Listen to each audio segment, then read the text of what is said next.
അപ്പോൾ ഈ ഒരു സെഷനിൽ നമ്മൾ ഡിസ്കസ് ചെയ്യാൻ പോകുന്നത് it is about the reading mania അല്ലെ. യൂറോപ്പിലെ പല റീജിയൻസിലുമായിട്ട് എന്ത് ചെയ്തു, ആളുകൾക്ക് വായിക്കാനുള്ള ഒരു ഇൻട്രസ്റ്റ് കൂടി വരുന്നു അല്ലെ. അപ്പോൾ എന്തൊക്കെയാന്ന് നോക്കിയാലോ നമുക്ക്. ഏതൊക്കെ സെഞ്ചുറീസിലാണ്, ഏത് സെഞ്ചുറി തൊട്ടാണ് വലിയ തരത്തിലുള്ള മാറ്റങ്ങൾ വന്നത് എന്ന് നമുക്ക് നോക്കാം അല്ലെ. And through the 17th and 18th century 17ാം നൂറ്റാണ്ട് തൊട്ട് 18ാം നൂറ്റാണ്ട് തൊട്ട് ആ ഒരു 17-18 നൂറ്റാണ്ട് ആ ഒരു ടൈമിൽ അല്ലെ 17th and 18th centuries അവിടെ ആളുകൾക്ക് വിദ്യാഭ്യാസം നേടുന്നതിലുള്ള വലിയ രീതിയിലുള്ള വർധനവാണ് യൂറോപ്യൻ രാജ്യങ്ങൾ പല ഭാഗത്തായിട്ട് ഉണ്ടായിട്ടുള്ളത് അല്ലെ. And the churches of different denominations set up schools in villages. പല അല്ലെ പള്ളികളും അവരുടെ റിലേറ്റഡ് ആയിട്ടുള്ള ഓരോ റിലീജിയസ് ഇൻസ്റ്റിറ്റ്യൂഷൻസ് ഓരോരുത്തരും എന്ത് ചെയ്തു, സെറ്റപ്പ് ചെയ്യാൻ തുടങ്ങി അല്ലെ. സ്കൂൾസ് ഗ്രാമങ്ങളിലൊക്കെ സെറ്റപ്പ് ചെയ്യാൻ തുടങ്ങി. It is carrying literacy to peasants. സാധാരണ ജനങ്ങൾക്ക് അത് വലിയ രീതിയിലുള്ള വിദ്യാഭ്യാസ യോഗ്യത നേടാനുള്ള ഒരു ഇതായി മാറി അല്ലെ. പിന്നെയോ by the end of 18th century 18ാം നൂറ്റാണ്ടിന്റെ അവസാനത്തോടെ എന്ത് ചേഞ്ച് സംഭവിച്ചത്? In some parts of Europe literacy rates were high അല്ലെ. യൂറോപ്യൻ രാജ്യങ്ങളിലെ പല സ്ഥലത്തും എന്താണ്, വിദ്യാഭ്യാസ യോഗ്യത നേടുന്ന ആളുകളുടെ എണ്ണത്തിൽ വലിയ രീതിയിലുള്ള വർധനവാണ് ഉണ്ടായിട്ടുള്ളത് അല്ലെ. It is high at 60 to 80% കടന്നു. 60% നിന്ന് 80% ആളുകൾ അവിടെ വിദ്യാഭ്യാസ യോഗ്യത നേടി അല്ലെ. പിന്നെയോ as literacy and school spread in European countries അല്ലെ. അങ്ങനെ ആ ഒരു സ്കൂൾസിന്റെ ലിറ്ററസി അത് എല്ലാ ഭാഗത്തും പടർന്നു പന്തലിച്ചു അല്ലെ. And there was a virtual reading mania. ഇതെന്താണ് അവിടെ ഒരു വിപ്ലവം സൃഷ്ടിച്ചു എന്നാണ് പറയുന്നത്. റീഡിംഗ് മാനിയ എന്ന് പറയുമ്പോൾ വായിക്കാനുള്ള ത്വര എല്ലാ സ്ഥലത്തും ഉണ്ടായി, ഒരു ഇൻട്രസ്റ്റ് അല്ലെ. People wanted books to read. ആളുകൾക്ക് പല രീതിയിൽ ഓരോ ജനറൽ ഓഡിയൻസിന് ഒരു ബുക്സ് ആയിരിക്കും അവർക്ക് ഇഷ്ടം, മാഗസിൻസ് പീരിയോഡിക്കൽസ് ആയിരിക്കും. പക്ഷേ പല ടോപ്പിക്സ് ആയിരിക്കും ഓരോരുത്തർക്ക് ഇഷ്ടം ഉണ്ടാവും. പെർട്ടിക്കുലർ ഓഡിയൻസിന് ഒരു particular magazine, particular topic related ആയിട്ടുള്ള മാഗസിൻ ആയിരിക്കും അവർക്ക് ഇഷ്ടം ഉണ്ടാവുക അല്ലെ. Okay, people wanted books to read and printers produced books in ever increasing numbers അല്ലെ. ഈ പ്രിന്റേഴ്സ് ഒക്കെ അല്ലെ, പ്രിന്റിങ് ഈ സെല്ലേഴ്സ് ഒക്കെ എന്ത് ചെയ്തു, ബുക്ക് സെല്ലേഴ്സ് ആയിക്കോട്ടെ, ഈ പ്രിന്റിംഗ് പ്രസ്സസ് ഒക്കെ കൂടുതൽ ബുക്സ് നിരത്തിലേക്ക് ഇറക്കി അല്ലെ, മാർക്കറ്റിലേക്ക് ഇറക്കി. പിന്നെയോ new forms of popular literature appeared in print. അവർക്ക് ഇഷ്ടപ്പെട്ടിട്ടുള്ള പല റിലേറ്റഡ് ആയിട്ടുള്ള ഓഡിയൻസിനെ ഫോക്കസ് ചെയ്തിട്ടുള്ള ബുക്സും വരാൻ തുടങ്ങി അല്ലെ. And the booksellers employed peddlers who roamed around villages carrying little books for sale അല്ലെ. ആളുകള് ഇങ്ങനെ കച്ചവടം ഉണ്ടാക്കിയിട്ട് ആളുകൾ വീടുകൾ തോറും സഞ്ചരിച്ചിട്ട് ഈ ബുക്സ് ഒക്കെ എന്ത് ചെയ്തു, ഈ ചീപ്പ് റേറ്റിന് വില്ലേജസിലുള്ള ആളുകൾക്ക് വായിക്കാൻ പറ്റി അല്ലെ. പിന്നെയോ പിന്നെ ഒരു പ്രിന്റിംഗ് മെഷീന്റെ വേറൊരു ഇതെന്ന് പറയുന്നത് അൽമാനക്സ് ഓർ റിച്വൽ കലണ്ടേഴ്സ് ഒക്കെ പബ്ലിഷ് ചെയ്യാൻ തുടങ്ങി. അതിൽ എന്തൊക്കെ ഉണ്ടായിരുന്നു, ബാലഡ്സും ഫോക്ക് ടെയിൽസ് ഒക്കെ ഉൾപ്പെട്ടിരുന്നു. But other forms of reading matter largely for entertainment അല്ലെ. ഒരു ടൈപ്പ് ഓഫ് ബാലഡ്സും ഫോക്ക് ടെയിൽസും ഉള്ള ബുക്സ് ആണ് ഒരു ജനറൽ ഓഡിയൻസിന് ഇഷ്ടമെങ്കിൽ പെർട്ടിക്കുലർ ഓഡിയൻസിന് ഇഷ്ടം എന്തായിരുന്നു, എന്റർടൈൻമെന്റ് ബേസ്ഡ് അപ്പ് ആയിട്ടുള്ള ബുക്സ് ആയിരുന്നു അവർക്ക് ഇഷ്ടം അല്ലെ. പിന്നെ ഒരു വലിയൊരു മാറ്റം വന്നതെന്ന് വെച്ചാൽ ഇംഗ്ലണ്ടില് പെന്നി ചാപ്പ് ബുക്സിന്റെ ഡെവലപ്മെന്റ് ആണ്. എന്തിന്റെ ഡെവലപ്മെന്റ്? പെന്നി ചാപ്പ് ബുക്സിന്റെ ഡെവലപ്മെന്റ് ആണ്. It were carried by petty peddlers. വീടുകൾ തോറും വില്ലേജ് ഏരിയാസിൽ അല്ലെ.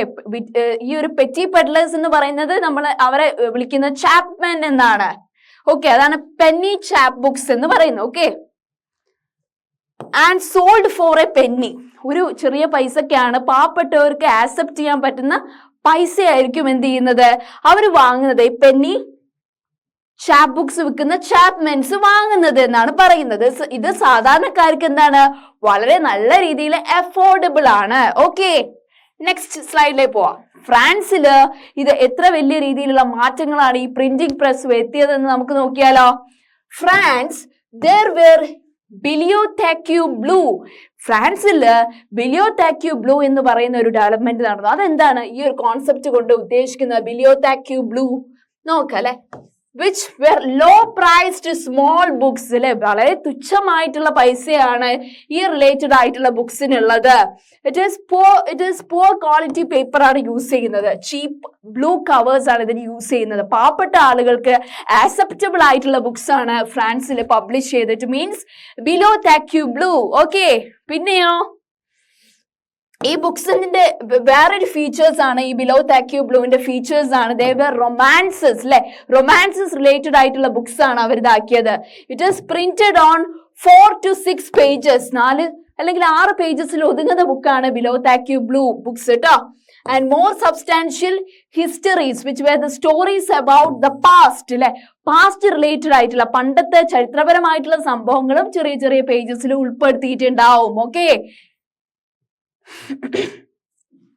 പിന്നെ 18ാം നൂറ്റാണ്ടിൽ വന്ന വലിയൊരു ഡെവലപ്മെന്റ് എന്ന് പറയുന്ന പീരിയോഡിക്കൽ പ്രസ് ഡെവലപ്പ് ചെയ്തു. മാഗസിൻസ് ഒക്കെ പബ്ലിഷ് ചെയ്യാൻ തുടങ്ങി, ചെറിയ ചെറിയ വീക്ക്ലീസ് ഒക്കെ പബ്ലിഷ് ചെയ്യാൻ തുടങ്ങി അല്ലെ. ഏത് സെഞ്ചുറിയില്? 18th centuryയില്. It is combining information about current affairs with entertainment. ഇപ്പോൾ ഉള്ള ആനുകാലിക പ്രസക്തിയുള്ള വിഷയങ്ങൾ ഉൾക്കൊള്ളിച്ചുകൊണ്ട് എന്റർടൈൻമെന്റ് ആയിട്ടുള്ള സ്പോർട്സ്, സിനിമ റിലേറ്റഡ് ഉള്ള മാറ്റേഴ്സ് ഒക്കെ ഇൻക്ലൂഡ് ചെയ്യിച്ചുകൊണ്ടുള്ള മാഗസിൻസ് പബ്ലിഷ് ചെയ്യാൻ തുടങ്ങി എന്നാണ് പറയുന്നത്. പിന്നെന്താണ്? News papers and journals. പിന്നെ എന്തിന്റെ വരവായിരുന്നു? ന്യൂസ് പേപ്പേഴ്സും ജേർണൽസും വന്നു അല്ലെ. ഇറ്റ് ഈസ് ന്യൂസ് പേപ്പറിലും ജേർണൽസിലും യുദ്ധത്തിനെ കുറിച്ചും ട്രേഡ് റിലേറ്റഡ് ആയിട്ടുള്ള മാറ്റേഴ്സും പിന്നെ വികസനത്തിനെ കുറിച്ചും ഒക്കെ ന്യൂസ് പേപ്പറിൽ ഉണ്ടാവും അല്ലെ. പിന്നെയോ ഇങ്ങനെ പല രീതിയിൽ പല സയന്റിസ്റ്റുകളെ ഫിലോസഫേഴ്സിന്റെ ഒക്കെ ഐഡിയാസ് ഒക്കെ നമുക്ക് ന്യൂസ് പേപ്പറിലൂടെയും ജേർണൽസിലൂടെയും ഒക്കെ അറിയാൻ പറ്റും അല്ലെ. എല്ലാത്തിനെ കുറിച്ച് നോളേജ് സാധാരണ ജനങ്ങൾക്ക് ലഭിക്കാൻ തുടങ്ങി. Okay, ancient and medieval scientific text were compiled and published അല്ലെ. ആൻഷ്യന്റ് ആയിട്ടുള്ള പണ്ടുള്ള അതുപോലെ തന്നെ എന്താ പറയാ മധ്യ കാലഘട്ടത്തിൽ വന്നിട്ടുള്ള സയന്റിഫിക് എക്സ്പെരിമെന്റ്സ് അതുപോലെ തന്നെ ഡിസ്കവറീസ് ഒക്കെ ഉൾപ്പെടുത്തിയിട്ടുള്ള പീരിയോഡിക്കൽസ് പബ്ലിഷ് ചെയ്യാൻ തുടങ്ങി. അതുപോലെ തന്നെ the maps and scientific diagrams were widely printed അല്ലെ. മാപ്സും അതുപോലെ തന്നെ സയന്റിഫിക് ആയിട്ടുള്ള തിങ്സ് റിലേറ്റഡ് ആയിട്ടുള്ള ഡയഗ്രാംസ് ഒക്കെ ഉൾപ്പെടുത്തിക്കൊണ്ടുള്ള ബുക്സ് വരാൻ തുടങ്ങി എന്നാണ് പറയുന്നത്. Okay, when scientists like Isaac Newton began to publish their discoveries അല്ലെ, ഐസക് ന്യൂട്ടൺ പല ഡിസ്കവറീസ് നടത്തിയ ആ ഒരു time, they could influence a much wider circle of scientifically minded readers അല്ലെ. സയന്റിഫിക്കലി മൈൻഡഡ് ആയിട്ടുള്ള കുറെ ചിന്താഗതിക്കാരുണ്ടാവും. അവർ ഇത് റിലേറ്റഡ് ആയിട്ടുള്ള സയന്റിഫിക് ഡിസ്കവറീസ് റിലേറ്റഡ് ആയിട്ടുള്ള ബുക്സ് ആയിരിക്കും വായിക്കാറുള്ളത്. അതിനൊക്കെ വലിയ ഇൻക്രീസ് വന്നു എന്നാട്ടോ പറയുന്നത്. പിന്നെ the writings of thinkers such as Thomas Paine പോലുള്ള ഫിലോസഫേഴ്സിന്റെ ഐഡിയാസ്, വോൾട്ടയർ പോലുള്ള ഫിലോസഫർ, ജീൻ ജാക്വസ് റൂസിയോ പോലുള്ള ഫിലോസഫേഴ്സിന്റെ ഇതൊക്കെ വൈഡ്ലി പ്രിന്റഡ്, അവരുടെ ഐഡിയാസ് ഒക്കെ വൈഡ്ലി പ്രിന്റ് ചെയ്തു, അതുപോലെ തന്നെ വായിക്കപ്പെട്ടു എന്നാണ് പറയുന്നത്. Thus their ideas about അവരുടെ സയൻസ് റിലേറ്റഡ് ആയിട്ടുള്ള ഐഡിയാസ്, റീസൺ ആൻഡ് റാഷണാലിറ്റി ഒക്കെ പോപ്പുലർ ലിറ്ററേച്ചർ ബുക്സിൽ കാണാമായിരുന്നു എന്നാണ് പറയുന്നത്. ഓക്കെ, ഇനി നമ്മൾ ഡിസ്കസ് ചെയ്യാൻ പോകുന്നത് it is about tremble therefore tyrants of the world. നോക്കിയാലോ, by the mid 18th century, അങ്ങനെ 18ാം നൂറ്റാണ്ടിന്റെ മധ്യകാലഘട്ടം, there was a common conviction that books were a means of spreading progress and enlightenment. ഒരു വലിയ നവോത്ഥാനത്തിന് തിരികൊളുത്തിയതാണ് books എന്നാണ് പറയുന്നത്. Okay, and many believed that books could change the world. ഈ ലോകത്തെ മാറ്റിമറിക്കാൻ ബുക്സിന് കഴിയുമെന്ന് കുറെ ചിന്താഗതിക്കാര് പറയുകയുണ്ടായിട്ടോ. പിന്നെയോ മക്കളെ, it liberate society from despotism and tyranny. ആളുകൾ വായിക്കാൻ തുടങ്ങിയപ്പോ എല്ലാ വിധത്തിലുള്ള ആയുധപരമായിട്ടുള്ള യുദ്ധങ്ങളിൽ നിന്നും അതുപോലെ തന്നെ അഴിമതിയിൽ നിന്നും കുറെയൊക്കെ ആളുകളെ ഇതാക്കി എന്നാ പറയുന്നത്, അതിൽ നിന്നൊക്കെ മുക്തി നേടിച്ചു എന്നാണ് പറയുന്നത്. It herald a time when reason and intellect would rule. എന്ന് വെച്ചാൽ ആളുകൾക്ക് അറിവ് ലഭിക്കുമ്പോൾ വലിയ രീതിയിൽ ഡെവലപ്മെന്റ് ആ ആൾക്ക് തന്നെ അല്ലെ, മെന്നിന് ഉണ്ടാവുകയാണ് ചെയ്യുന്നത് അല്ലെ. ഓക്കെ, നോക്കാം. Louis Sebastien Mercier, a novelist in 18th century France അല്ലെ. ഫ്രാൻസിലുള്ള ഒരു ഫേമസ് ആയിട്ടുള്ള നോവലിസ്റ്റ് ആയിരുന്നു ആര് മക്കളെ? Louis Sebastien Mercier. Okay, declared. അദ്ദേഹം പറഞ്ഞൊരു ഇതാണ്, printing press is a most powerful engine of progress and public opinion is a force that will sweep despotism away. എന്ത് തരത്തിലുള്ള അഴിമതി ഒക്കെ ഇല്ലാതാക്കാൻ പറ്റുന്ന ഒരു പ്രോഗ്രസ്, ഒരു ഡെവലപ്മെന്റ് ആയിരുന്നു ബുക്സിൻ്റെത് അല്ലെങ്കിൽ പ്രിന്റിംഗ് പ്രസിൻ്റെത് എന്ന് പറഞ്ഞ നോവലിസ്റ്റ് ആയിരുന്നു ആര് മക്കളെ? Louis Sebastien Mercier. Okay, in many of Mercier's novels, the heroes are transformed by acts of reading. എന്ന് വെച്ചാൽ ലൂയിസി സെബാസ്റ്റ്യൻ മെർസിയറിന്റെ നോവലിസ്റ്റിലുള്ള കഥാപാത്രങ്ങളൊക്കെ റീഡിങ്ങിലൂടെയാണ് അവരുടെ ജീവിതത്തിൽ വലിയ രീതിയിലുള്ള മാറ്റങ്ങൾ വരുന്നതായിട്ട് ഇദ്ദേഹം റിഫ്ലക്ട് ചെയ്തിരിക്കുന്നത് എന്നാണ് പറയുന്നത്. ഓക്കെ, ഇത് അദ്ദേഹത്തിന്റെ ഒരു നോവലാണ് കേട്ടോ, അതിന്റെ ഒരു പിക്ചറാണ്.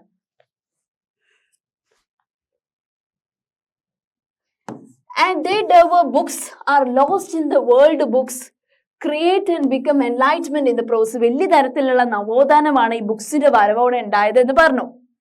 And convinced of the power of print in bringing enlightenment and destroying the basis of despotism, Mercier proclaimed, "Trample therefore tyrants of the world, tremble before the virtual writer." എന്ന് വെച്ചാൽ ആളുകൾ കുമ്പിടുക ആണ് ചെയ്യുന്നത്, തല താഴ്ത്തി പോവുകയാണ്. എന്താന്ന് വെച്ചാല് ഇത്തരം അഴിമതി പോലുള്ള എല്ലാ ആളുകളും അല്ല, അഴിമതിക്കാരും അതുപോലെ ഒന്നും ഇല്ലാതാവാൻ വേണ്ടിയിട്ട് അവരുടെ മനസ്സിൽ ഇത്തരം വയലൻസ് ഒക്കെ ഇല്ലാതാവാൻ ഒരു മരുന്നുണ്ട്. അതാണ് എന്ത്? റീഡിങ് എന്ന് പറയുന്നത് അല്ലെ. അതാണ് മെർസിയർ പറഞ്ഞ ഒരു വാക്യമാണ് ഇതിന്റെ ടൈറ്റിൽ ആയിട്ടുള്ളത്. The tremble for tyrants of the world. ഈ ലോകം ഭരിക്കുന്നവര് ബുക്സ് വായിക്കുമ്പോൾ വലിയ തരത്തിലുള്ള നോളേജ് ആണ് അവർക്ക് ലഭിക്കുന്നത് അല്ലെ. It will ട്രംബിൾ before the virtual writer. എഴുത്തുകാരുടെ മുന്നിൽ തല കുമ്പിടേണ്ട അവസ്ഥയാണ്. വലിയ നോളേജ് കിട്ടുമ്പോൾ ഇതാണ് അവസ്ഥ എന്ന് നമുക്ക് പുതിയ നോളേജ് കിട്ടുമ്പോൾ ആ ഒരു മനുഷ്യനെ പ്രോഗ്രസിലേക്ക് നയിക്കുകയാണ് ചെയ്യുന്നത് അല്ലെ books. Okay, next print culture and French revolution. നമ്മുടെ പ്രിന്റ് കൾച്ചർ ഫ്രഞ്ച് വിപ്ലവത്തിനെ എത്ര വലിയ രീതിയിലാണ് സ്വാധീനിച്ചതെന്ന് നമുക്ക് നോക്കിയാലോ. First one, the print popularized the ideas of enlightenment thinkers. എന്ന് വെച്ചാൽ ഈ പ്രിന്റ് കൾച്ചർ എന്ത് പ്രശസ്തി നേടിക്കൊടുത്തു? ആർക്കാണ്? ഈ നവോത്ഥാന ചിന്തകർക്ക് നല്ല രീതിയിലുള്ള പ്രശസ്തി നേടിക്കൊടുത്തു. അവരുടെ ഐഡിയാസ് ഒക്കെ ബുക്സിലൂടെ നല്ല രീതിയിൽ പബ്ലിഷായി മാറി. Collectively, their writings provide a critical commentary. അല്ലെ, എന്ന് വെച്ചാല് ഈ റൈറ്റേഴ്സിന്റെ ഒക്കെ കമന്ററി എന്ന് പറയുന്നത് മെയിൻലി എന്തിനൊക്കെ കുറിച്ചായിരിക്കും? ട്രഡീഷൻ, സൂപ്പർസ്റ്റിഷൻ, ഡെസ്പോട്ടിസം അല്ലെ. ഈ എൻലൈറ്റൻമെന്റിന്റെ തിങ്കേഴ്സിന്റെ റൈറ്റിംഗ്സ് വലിയ രീതിയിലുള്ള ക്രിറ്റിസിസം ഉണ്ടാക്കിയിട്ടുണ്ട് സമൂഹത്തിൽ എന്നാ പറയുന്നത്. അവരെന്തിനൊക്കെ കുറിച്ച് പറഞ്ഞിട്ടുണ്ട്? ട്രഡീഷൻ. ഈ എൻലൈറ്റ്മെന്റ് തിങ്കേഴ്സ് എന്തൊക്കെ ഐഡിയാസ് പറഞ്ഞിട്ടുണ്ട്? It is related to tradition, superstition and despotism. Okay, ഇങ്ങനെ അന്ധവിശ്വാസങ്ങളെ കുറിച്ചും പണ്ടുള്ള രീതികളെ കുറിച്ചും ആളുകൾ അനുവർത്തിച്ചു പോരുന്ന അനുഷ്ഠാനങ്ങളെ കുറിച്ചും അതുപോലെ തന്നെ അഴിമതിക്കാരായ രാഷ്ട്രീയക്കാരെ കുറിച്ചും ഭരണാധികാരികളെ കുറിച്ചും ഒക്കെ ഉൾപ്പെടുത്തിയിട്ടാണ് എൻലൈറ്റ്മെന്റ് തിങ്കേഴ്സ് അവരുടെ ഐഡിയാസ് ഒക്കെ പറഞ്ഞിട്ടുള്ളത് അല്ലെ. Okay, and they argued for the rule of reason. എന്ന് വെച്ചാൽ ട്രൂത്ത്ഫുൾ ആയിട്ടുള്ളതിനാണ് എൻലൈറ്റ്മെന്റ് തിങ്കേഴ്സ് എന്ത് ചെയ്തത്? ഇമ്പോർട്ടൻസ് കൊടുത്തിരുന്നത്. Rather than custom and demanded that everything be judged through the application of reason and rationality. എന്ത് ന്യൂസ് കേൾക്കുമ്പോഴും അത് റീഇന്റർപ്രറ്റ് ചെയ്യുക. there will be positive and negative things in that news. ഏതാണ് ശരി ഏതാണ് തെറ്റെന്ന് ആരാണ് മനസ്സിലാക്കേണ്ടത്? മക്കളാണല്ലേ മനസ്സിലാക്കേണ്ടത്. Okay, and they attacked the enlightenment thinkers. എന്തിനെയാണ് ആക്രമിച്ചത്? മെയിൻലി അവരുടെ ഐഡിയാസിലൂടെ ആക്രമിച്ചത് mainly the sacred authority of church. ചേർച്ചിൽ എന്തെങ്കിലും തരത്തിലുള്ള അഴിമതി ഉണ്ടെങ്കിൽ അതിനെക്കുറിച്ച് അവർ പല ഐഡിയാസ് പറയും. And despotic power of state. ഭരണാധികാരികള് എന്തെങ്കിലും അഴിമതി കാണിക്കുന്നുണ്ടോ ഏതെങ്കിലും ഫീൽഡില്? Thus eroding the legitimacy of a social order based on tradition. അതെന്താണ്? ആ ഒരു ഗവൺമെന്റ് സ്ട്രക്ചറിനെ തന്നെ വലിയ രീതിയിൽ എഫക്ട് ചെയ്യും അല്ലെ. Next, The writings of Voltaire and Rousseau എന്ന് പറയുന്ന ഫിലോസഫേഴ്സിന്റെ ഐഡിയാസ് were read widely. അവർ പറയുന്ന ഐഡിയാസ് ഒക്കെ കുറെ ആളുകൾ വായിച്ചു കഴിഞ്ഞു. പിന്നെയോ, and those who read these books saw the world through new eyes. ഈ ആളുകള് ഈ ബുക്സ് ഒക്കെ വായിക്കുമ്പോൾ അവർക്ക് മുന്നിലുള്ള അറിവ് എന്ന് പറയുന്നത് ഇവർ കാട്ടിത്തന്ന വഴിയായിരിക്കും, വേറെ അവർക്ക് അറിവൊന്നുമില്ല. അപ്പൊ ഈ ബുക്സ് വായിക്കുമ്പോൾ അവര് ഇവരുടെ പാതയിലേക്ക്, ഈ വോളറ്റിയർ റോഷ്യന്റെ ഐഡിയാസിലേക്കാണ് അവർ വരുന്നത് അല്ലെ. And eyes that were questioning, critical and rational. അപ്പൊ അവരെന്ത് ചെയ്യും, എല്ലാത്തിനും ക്വസ്റ്റ്യൻ ചെയ്യാൻ തുടങ്ങും. നമ്മുടെ മുന്നിലുള്ള ഗവൺമെന്റ് അഡ്മിനിസ്ട്രേറ്റീവ് യൂണിറ്റ്സില് ഇത്തരം അല്ലെ തരം താഴ്ന്ന പ്രവർത്തികളാണോ ഈ റൂളേഴ്സ് ചെയ്യുന്നതെന്നൊക്കെ ക്വസ്റ്റ്യൻ ചെയ്യാനുള്ള പവർ സാധാരണ ജനങ്ങൾക്ക് ഉള്ളിൽ ഉണ്ടാവുന്നു എന്നാണ് പറയുന്നത്. ഓക്കെ, സെക്കൻഡ് എന്താണ് ഈ പ്രിന്റ് കൾച്ചർ കൊണ്ടുവന്ന വലിയ മാറ്റം എന്ന് പറയുന്നത്? It is print created a new culture of dialogue and debate. പുതിയൊരു സംവാദത്തിലേക്ക് ആളുകളെ നയിച്ചു എന്നുള്ളതാണ് പറയുന്നത്. All values, norms and institutions were reevaluated. Books വന്നതോടെ പല സ്കോളേഴ്സിന്റെയും ഐഡിയാസ് നമ്മൾ എന്ത് ചെയ്ത ആക്സെപ്റ്റ് ചെയ്തതോടെ എല്ലാത്തിനും ക്വസ്റ്റ്യൻ ചെയ്യാനും ക്രിട്ടിസൈസ് ചെയ്യാനും ആളുകൾക്ക് എന്ത് കിട്ടി, ധൈര്യം കിട്ടി അല്ലേ. പിന്നെ ആളുകൾക്ക് എന്ത് ചെയ്തു, ഈ ട്രഡീഷനും ഒക്കെ ഒന്നും കൂടെ റീഇന്റർപ്രറ്റ് ചെയ്തു. എവിടെയാണ് പോസിറ്റീവ്, എവിടെയാണ് നെഗറ്റീവ് എഫക്ട്സ് ഉള്ളത് ആളുകൾ കണ്ടെത്തിയില്ലേ. And aware of the power of reason അല്ലെ. they were the people reevaluated and discussed and the need to question existing ideas and beliefs. Okay, ഇത്തരം കാര്യങ്ങളെ പറഞ്ഞിട്ടുള്ളൂ, സിമ്പിൾ. ഓക്കെ, തേർഡ് പോയിന്റ് എന്താണ്? by the 1780s 1780 ആ ഒരു വർഷത്തില് there was an outpouring of literature that mocked the royalty and criticized their morality. എന്ന് വെച്ചാല് വലിയ വലിയ രാജാക്കന്മാരൊക്കെ ഭരിച്ച കാലത്തിനൊക്കെ ആക്ഷേപിക്കുന്ന തരത്തിലുള്ള ക്രിട്ടിസൈസ് ചെയ്യുന്ന വർക്ക്സും ലിറ്ററേച്ചറിൽ വരുന്നു അല്ലെ. In the process it raised questions about existing social order. ആളുകള് ഇപ്പൊ നിലനിൽക്കുന്ന സോഷ്യൽ ബ്യൂറോക്രാറ്റിക് സിസ്റ്റത്തിനെതിരെ ക്വസ്റ്റ്യൻ ചെയ്യാൻ തുടങ്ങി ബുക്സ് ഒക്കെ വായിക്കുമ്പോ അല്ലെ. ഓക്കെ, ദ കാർട്ടൂൺസ് നോക്കുക. then the cartoons and caricatures typically suggested that monarchies remained absorbed only in sensual pleasures while the common people suffered immense hardships അല്ലെ. ഇങ്ങനെയുള്ള പല രീതിയില് കാർട്ടൂൺസും കാരിക്കേച്ചേഴ്സും ഒക്കെ പറയുന്നത് മെയിൻലി എന്താണ്, ഈ ഒരു മൊണാർക്കി എന്ന് പറയുന്ന റിമെയിൻഡ് അബ്സോർബ്ഡ് ഓൺലി, അവരുടേതായിട്ടുള്ള ലക്ഷറി പ്ലഷേഴ്സിന് വേണ്ടിയിട്ടാണ് ആളുകൾ ഭരണത്തിലിരിക്കുന്നത്, അല്ലെങ്കിൽ ആളുകളെ ചുറ്റുമുള്ള കോമൺ ആയിട്ടുള്ള സാധാരണ ജനങ്ങളുടെ ജീവിതം നന്നാക്കാൻ വേണ്ടിയിട്ടല്ല. ഒന്ന് രണ്ട് പേരുണ്ടാവും നല്ല രീതിയിൽ ആളുകൾക്ക് വേണ്ടി ചെയ്യുന്നു, ബാക്കിയുള്ളവരൊക്കെ അഴിമതി കാണിച്ചിട്ട് എന്തായിരിക്കും അവരുടെ വീട്ടിലേക്കുള്ള ഇത് ഉണ്ടാക്കുക എന്നുള്ളതാണ് അല്ലെ. സെൽഫ് ഡെവലപ്മെന്റ് ആണ്. കുറെ ആളുകൾ പല സഫറിങ് മൂലം ഇങ്ങനെ പാടുപെടുമ്പോഴാണ് രാഷ്ട്രീയക്കാർ അവരുടെ പ്ലഷേഴ്സിന് വേണ്ടിയിട്ട് അവർ ജീവിക്കുന്നത് അല്ലെ. ഓക്കെ, പിന്നെ the 19th century children, women and workers, അങ്ങനെ 19ാം നൂറ്റാണ്ടിന്റെ ഒരു ഇത് വന്നപ്പോൾ children's, women and workers related ആയിട്ടുള്ള ബുക്സ് വരാൻ തുടങ്ങിയെന്നാണ് പറയുന്നത്. ഓക്കെ, നോക്കിക്കേ. As primary education become compulsory from the late 19th century. അങ്ങനെ എല്ലാവർക്കും പ്രൈമറി ആയിട്ടുള്ള എഡ്യൂക്കേഷൻ വേണം എന്നുള്ള ഇത് 19ാം നൂറ്റാണ്ടിന്റെ അവസാനം ഒരു ഇത് വന്നു. Children became an important category of readers. ചെറിയ മക്കൾ തൊട്ട് വലിയ ആളുകൾ വരെ എന്ത് ചെയ്യാൻ തുടങ്ങി, വായിക്കാൻ തുടങ്ങി അല്ലെ. വായനാശീലം അവിടെ കൂടി. Okay, and production of school textbook became critical for the publishing industry. Okay, എന്ന് വെച്ചാൽ പല റിലേറ്റഡ് പബ്ലിഷിംഗ് ഇൻഡസ്ട്രീസ് എന്ന് പറയുമ്പോൾ പല മാഗസിൻസ് പബ്ലിഷ് ചെയ്യാൻ പല പബ്ലിഷിംഗ് ഇൻഡസ്ട്രീസ് ആയിരിക്കും, പല വ്യത്യസ്ത പബ്ലിഷിംഗ് ഇൻഡസ്ട്രീസ് ഉണ്ടാവും. എന്ന് വെച്ചാൽ ഓരോരുത്തരും ഫോക്കസ് ചെയ്യുന്നത് വ്യത്യസ്ത ബുക്സ് ആയിരിക്കും. ഓക്കെ, അപ്പോൾ ചിൽഡ്രൻസിന്റെ പ്രസ് എന്ന് പറയുമ്പോൾ ചിൽഡ്രൻസിന്റെ റിലേറ്റഡ് ആയിട്ടുള്ള ലിറ്ററേച്ചർ റിലേറ്റഡ് ആയിട്ട് സ്റ്റോറീസ്, പോയട്രി റിലേറ്റഡ് ആയി ബുക്സ് പബ്ലിഷ് ചെയ്യുന്ന പ്രസ് ആയിരിക്കും. അത് ഫ്രാൻസിൽ ഡെവലപ്പ് ചെയ്തത് ഏത് വർഷമാണ് മക്കളെ? ഇറ്റ് ഈസ് ഇൻ 1857 അല്ലേ. ഓക്കെ, ഈ ഒരു children press, this press publish new works, അതുപോലെ തന്നെ old fairy tales and folk tales ഉൾപ്പെടുത്തിയിരുന്നു എന്നാണ് പറയുന്നത് ചിൽഡ്രൻസ് ബുക്സിൽ. ഓക്കെ, ചിൽഡ്രൻസ് ബുക്സിൽ എന്തൊക്കെ ഉൾപ്പെടുത്തി എന്ന് പറയുന്നത് old fairy tales and folk tales too. Okay, പിന്നെ the Grimm brothers in Germany.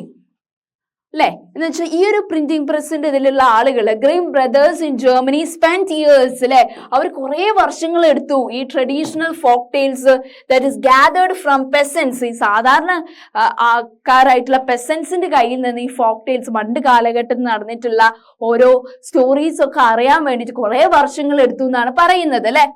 What they collected was edited before the stories were published in a collection in 1812. അവരോട് ചോദിച്ച കാര്യങ്ങളിൽ നിന്ന് കുറച്ച് കൂട്ടി എഴുതുന്ന ഒരു പതിവുണ്ട്. അതങ്ങനെ ഉണ്ടല്ലോ, ഓരോ ബുക്സ് എഴുതുന്ന ആളുകൾക്കും ഓരോരുത്തരുടെ ജീവിതം അല്ലെ അതേപടി എഴുതി വെക്കാതെ കുറച്ച് അവരെന്ത് ചെയ്യും, എക്സ്ട്രാ ആഡപ്പ് ചെയ്യും എന്നാണ് ഗ്രീം ബ്രദേഴ്സിന്റെ പബ്ലിഷിംഗ് ഇൻഡസ്ട്രീനെ കുറിച്ച് പറയുന്നത്.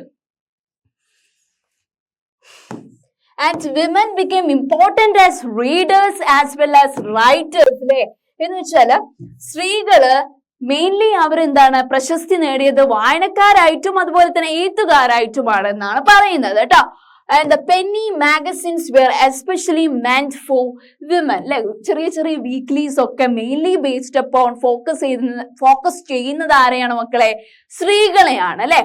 As were manuals teaching proper behaviour and housekeeping അതുപോലെ തന്നെ മാനുവൽ ടീച്ചിങ് ആയിട്ടുള്ള പ്രോപ്പർ ബിഹേവിയറിനെ കുറിച്ചിട്ടുള്ള അതുപോലെ തന്നെ പല ഇതുണ്ടാവല്ലോ, പല വർക്ക്സ് റിലേറ്റഡ് ആയിട്ടുള്ള വേക്കൻസി റിലേറ്റഡ് ആയിട്ടുള്ള എല്ലാ ന്യൂസും ഒക്കെ ലഭിക്കുന്നത് പല വീക്ക്ലീസിലുണ്ടാവും അല്ലെ. അതുപോലെ തന്നെ പല നോളേജ് ലഭിക്കുന്ന ഒക്കെ വീക്ക്ലീസിലൂടെയാണ് സ്ത്രീകൾക്ക് അല്ലെ. ഓക്കെ, അങ്ങനെ when novels began to written in 19th century അങ്ങനെ പുതിയ പുതിയ നോവലുകൾ 19ാം നൂറ്റാണ്ടായതോടെ ആരംഭത്തിൽ കുറെ നോവൽസ് എഴുതാൻ തുടങ്ങി. Women were seen as important readers അപ്പോഴും എന്താണ് സ്ത്രീകളാണ് എന്ത് വായനക്കാർ, പ്രധാനപ്പെട്ട വായനക്കാർ എന്ന് പറയുന്നത്. നോവൽ വായിക്കാനും സ്ത്രീകളാണ് കൂടുതൽ ഇൻട്രസ്റ്റ് കാണിച്ചിരുന്നത് അല്ലെ. ഓക്കെ, ഇതാണ് പല ടൈപ്സ് ഓഫ് വിമൻ റൈറ്റേഴ്സ് അല്ലെ. ജെയിൻ ഓസ്റ്റൻ അങ്ങനെ കുറെ റൈറ്റേഴ്സ് ഉണ്ട് അല്ലെ. അപ്പൊ some of the best known novelist അത്രയും പ്രശസ്തി നേടിയ വിമൻ റൈറ്റേഴ്സ് ആരൊക്കെയാണ്? It is Jane Austen, Bronte sisters, George Eliot George Eliot ആണ് വളരെ ബെസ്റ്റ് നോൺ നോവലിസ്റ്റ് എന്ന് പറയുന്നത്. And their writings became important in defining a new type of women അല്ലെ. സ്ത്രീകള് അവരുടെ എന്താണ് എക്സിസ്റ്റിംഗ് കണ്ടീഷൻ വെച്ച് അല്ലെ എഴുതുന്ന ബുക്സ് ആയിരുന്നു അതല്ലേ. എ പേഴ്സൺ വിത്ത് വിൽ ഇതെന്താണ് കാണിച്ചത്, സ്ത്രീകളില് അല്ല കുറെ സ്ത്രീകളുടെ ഉള്ളിൽ തന്നെ കുറെ നോളേജ് ഉള്ള ആളുകളുണ്ട്, സ്ട്രെങ്ത് ഓഫ് പേഴ്സണാലിറ്റി ഉള്ള സ്കിൽസ് ഉള്ള ആളുകളുണ്ട്, ഡിറ്റർമിനേഷൻ, എനർജി, സ്വന്തമായിട്ട് എവിടെയെങ്കിലും എത്താൻ കഴിയുമെന്ന് വിചാരിക്കുന്ന സ്ത്രീകളുണ്ട്. അവരൊക്കെയാണ് ഈ ഒരു വർക്ക്സ് ഒക്കെ പബ്ലിഷ് ചെയ്യാൻ, വർക്ക്സ് ഒക്കെ എഴുതാൻ വേണ്ടിയിട്ട് മുന്നോട്ട് വന്നത് എന്നാണ് പറയുന്നത്. Okay, next. Lending libraries had been existence from 17th century onwards. അങ്ങനെ 17ാം നൂറ്റാണ്ടിന്റെ ആരംഭത്തോടെ വളരെ ഫേമസ് ആയിട്ടുള്ള ലൈബ്രറീസ് ഒക്കെ വരാൻ വേണ്ടി തുടങ്ങി അല്ലേ. And in the 19th century 19ാം നൂറ്റാണ്ടായപ്പോ എന്താ സംഭവിച്ചത്?